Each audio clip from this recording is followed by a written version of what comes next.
7 फरवरी की इस सभा में देश विदेश के समाचार लेकर गुरजिंदर सग्गू के साथ मैं हूं चिन्मय दीक्षित। जापान में स्वास्थ्य अधिकारियों ने सोमवार शाम 6:30 बजे तक देश भर में कोरोना वायरस के 68,039 नए मामलों की पुष्टि की।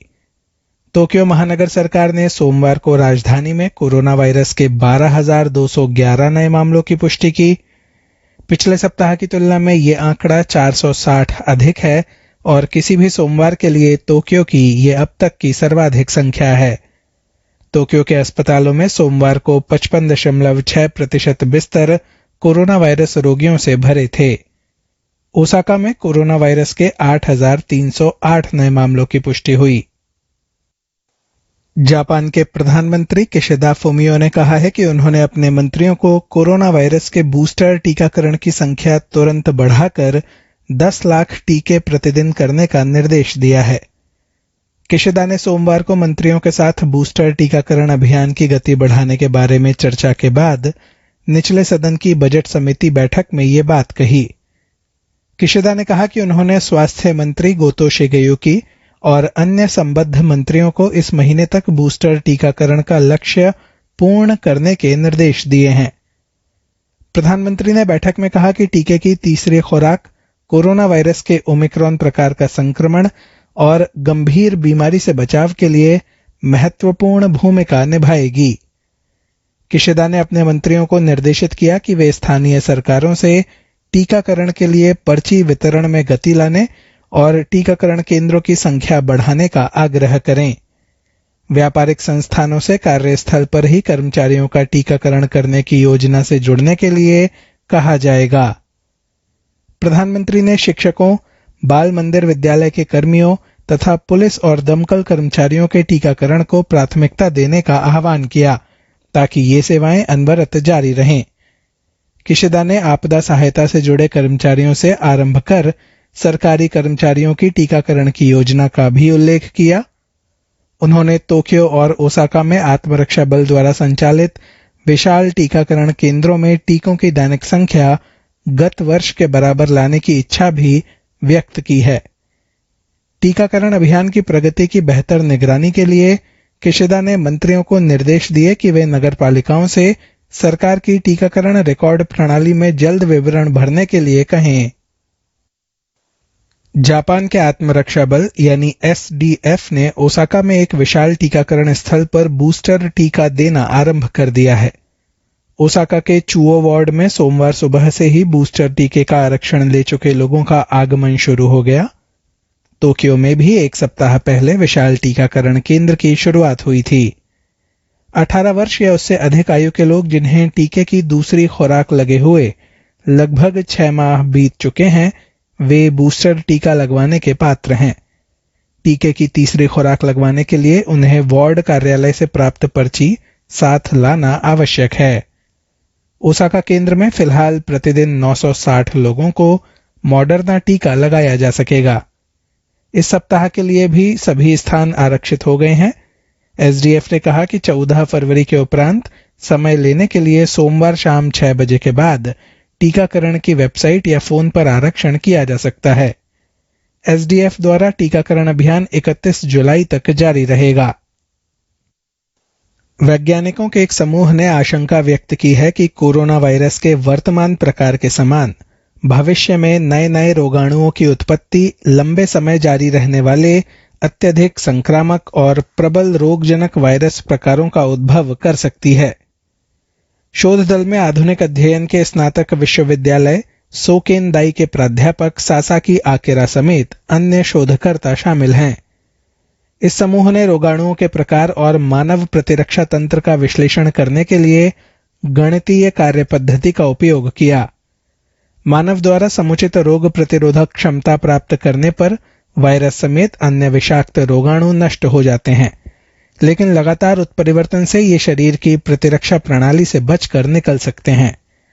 दल ने बताया कि उनके शोध के अनुसार विशाल मात्रा में तीव्रता से उत्परिवर्तित होने वाले रोगाणु मानव के रोग प्रतिरोधक तंत्र से बच निकलते हैं और अधिक संक्रामक बन जाते हैं। इस तरह के रोगाणु संक्रमित व्यक्ति में गंभीर बीमारियां उत्पन्न कर सकते हैं और ये रोगाणु बार बार प्रभावी हो सकते हैं। सासाकी ने कहा कि विश्व भर में विभिन्न तरह के संक्रामक रोग अब भी मौजूद हैं क्योंकि इनके वायरस मानव के रोग प्रतिरोधक तंत्र से बच निकले हैं।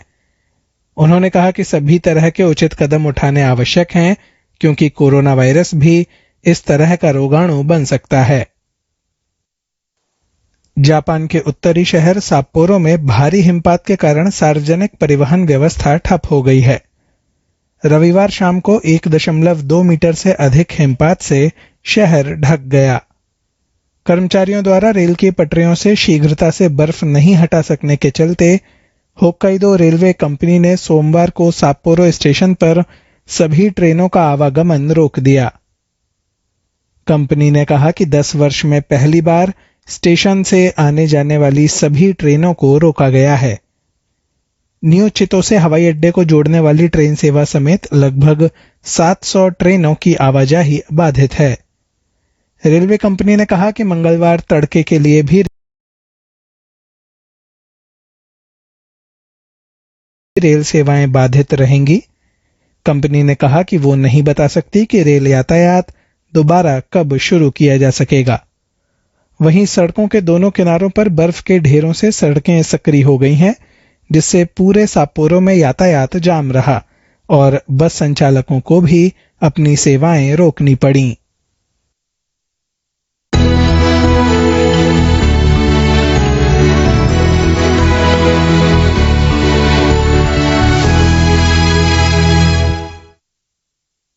समाचारों में आपका फिर से स्वागत है। कोबायाशी रियोयू ने पेइचिंग शीतकालीन ओलंपिक खेलों में जापान के लिए पहला स्वर्ण पदक जीत लिया है। उन्होंने पुरुषों के एकल वर्ग में नॉर्मल हिल स्की जंप मुकाबले में प्रथम स्थान प्राप्त किया। पेइचिंग शीतकालीन ओलंपिक खेलों में खिलाड़ी न सिर्फ ठिठुरते मौसम बल्कि अमेरिका और चीन के ठंडे रिश्तों का भी सामना कर रहे हैं। शनिवार को दोनों देशों के कर्लिंग खिलाड़ियों ने अप्रत्याशित रूप से एक दूसरे से बात कर रिश्तों में थोड़ी गर्माहट लानी चाहिए। शनिवार को कर्लिंग प्रतियोगिता के मिक्स्ड डबल्स के रॉबिन राउंड में दोनों देशों की भिड़ंत हुई, जिसमें अमेरिका ने 5 के मुकाबले 7 अंकों से चीन को हराया। खेल के बाद चीनी खिलाड़ी फान सुयुआन ने अमेरिकी जोड़े से कहा कि मुकाबला बढ़िया रहा। फान ने उनके अगले चरण में सफलता की कामना की और अपने जोड़ीदार लिंग ची के साथ मिलकर विरोधी खिलाड़ियों को पिन बैज का एक सेट दिया। अमेरिकी खिलाड़ियों क्रिस्टोफर प्लाइस और विकी परसिंगर ने बाद में ट्विटर पर लिखा कि ये उपहार पाकर दोनों सम्मानित महसूस कर रहे हैं और उन्होंने इसे खेल भावना का बेहतरीन प्रदर्शन बताया। उत्तर कोरिया अपने तथाकथित उपग्रह प्रक्षेपण की 6ठी वर्षगांठ मना रहा है, जिसे व्यापक रूप से लंबी दूरी की बैलिस्टिक मिसाइल का परीक्षण माना जाता रहा है। उत्तर कोरिया ने 7 फरवरी 2016 को देश के पश्चिमोत्तर में तोंगचांगरी स्थित एक अचल प्रक्षेपक से एक तथाकथित पृथ्वी पर्यवेक्षण उपग्रह प्रक्षेपित किया था। टोक्यो स्थित समाचार एजेंसी रेडियो प्रेस का कहना है कि उत्तर कोरिया के सरकारी रेडियो चैनल ने सोमवार को देश के राष्ट्रीय विज्ञान एवं प्रौद्योगिकी आयोग के एक अधिकारी का साक्षात्कार प्रसारित किया। अधिकारी ने कहा कि इतने कम समय में देश के अंतरिक्ष विज्ञान प्रौद्योगिकी को विश्व स्तर तक विकसित करना आसान नहीं है। अधिकारी ने उत्तर कोरियाई नेता किम जोंग उन की प्रशंसा करते हुए कहा कि उन्होंने केवल 5 वर्षों में देश को अंतरिक्ष विज्ञान के क्षेत्र में एक बड़ी छलांग लगाने में सक्षम बनाया है। अधिकारी ने कहा कि अंतरिक्ष पर विजय पाने की दिशा में हमारा अभियान आज और आने वाले कल में जारी रहेगा। जनवरी में दक्षिण कोरिया की राष्ट्रीय गुप्तचर सेवा ने इस संभावना की ओर इशारा किया था कि उत्तर कोरिया उपग्रह प्रक्षेपण के बहाने एक अंतर महाद्वीपीय बैलिस्टिक मिसाइल का परीक्षण कर सकता है। मेडागास्कर में आए एक चक्रवाती तूफान के कारण कम से कम 10 लोगों की मौत हो गई है और लगभग 50,000 लोग विस्थापित हुए हैं। दक्षिण पूर्वी अफ्रीका के इस द्वीपीय देश में पिछले केवल 2 सप्ताहों में आया ये दूसरा बड़ा तूफान था। हिंद महासागर से उठने के बाद चक्रवाती तूफान बात्सिराई शनिवार को द्वीप के पूर्वी तट पर पहुंचा। तूफान के कारण हुई मूसलाधार वर्षा से नदियों में बाढ़ आ गई। तेज हवाओं से मकानों की छतें उड़ गईं। तूफान अब कमजोर पड़ गया है, लेकिन स्थानीय आपदा प्रबंधन अधिकारियों का कहना है कि तूफान से कम 10 लोग मारे गए हैं। अधिकारियों ने यह भी बताया है कि पूर्वी तट पर स्थित नोसी वरिका में 95% इमारतें नष्ट हो गई हैं। देश भर में कुल 47,800 लोगों के बेघर होने की खबर है। हाल ही में 22 जनवरी को मेडागास्कर में आए चक्रवाती तूफान आना के कारण 55 लोग मारे गए थे और बाढ़ तथा अन्य कारणों से 1 लाख से अधिक लोग प्रभावित हुए थे। जापान अंतर्राष्ट्रीय सहयोग एजेंसी जाइका तंबू और कंबल समेत अन्य राहत सामग्री उपलब्ध करवा रही है। संयुक्त राष्ट्र विश्व खाद्य कार्यक्रम का कहना है कि फसलों की कटाई के मौसम में लगातार आए इन चक्रवाती तूफानों से खाद्य सामग्री के दाम बढ़ गए हैं। अधिकारी अंतर्राष्ट्रीय समुदाय से खाद्य सामग्री और अन्य सहायता तुरंत उपलब्ध करवाने का आह्वान कर रहे हैं। जापान में दृष्टि बाधित लोगों द्वारा केवल सुनकर भुने गए कॉफी बीजों की लोकप्रियता बढ़ रही है। इकुता केंतो और यामानाका आकिरा साइतामा प्रीफेक्चर के आगेओ शहर में शारीरिक रूप से अक्षम लोगों की सहायता करने के उद्देश्य से एक प्रतिष्ठान में कॉफी भूनते हैं। इकुता और यामानाका दोनों ही दृष्टिहीन हैं और कॉफी भूनते समय उसके बीजों के फटने की ध्वनि सुनकर आग की लौ को बढ़ाते घटाते हैं। थैलों में पैक इन कॉफी के बीजों को जापानी और ब्रेल लिपि में लिखे संदेश "हम कानों से कॉफी भूनते हैं" के साथ इंटरनेट और आयोजनों में बेचा जाता है। आरंभ में इनकी मासिक बिक्री लगभग 30,000 येन या $260 थी, जो पिछले वर्ष दिसंबर में बढ़कर 4.5 लाख येन या लगभग $4,000 तक पहुंच गई।